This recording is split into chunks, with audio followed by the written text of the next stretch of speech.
Ramadan bai kai rabi ba har yanzu dama tana nan. Assalamu alaikum wa rahmatullah. 'Yan uwa musulmi, Ramadan bai kai rabinsa ba, amma tambaya ita ce, me muka riga muka samu? Wasu sun fara da ƙarfinsu, amma yanzu sun fara gajiya. Wasu sun ce za su karanta Alƙur'ani kullum, amma yanzu sun daina. Wasu sun yi niyya su bar gulma da fushi, amma har yanzu zuciyarsu ba ta canza ba. 'Yan uwa, Ramadan ba gasar farawa ba ne, gasar kammalawa ce. Allah baya kallon yadda ka fara, yana kallon yadda ka ƙare.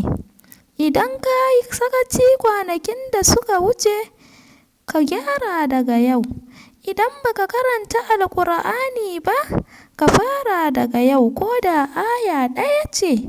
Idan baka yi istighfari ba, fara yanzu ka ce astaghfirullah sau 100. Ka tuna, ba mu da tabbacin za mu kai Ramadan na gaba. Wataƙila wannan shine Ramadan da Allah ya bamu mu gyara rayuwarmu.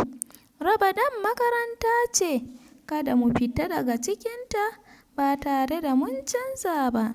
'Yan uwa, har yanzu dama tana nan, har yanzu ƙofofin rahama a buɗe suke, har yanzu Allah yana karɓar tuba. Mu yi amfani da ragowar rabin kwanakin nan tun kafin rabin watan ya zo.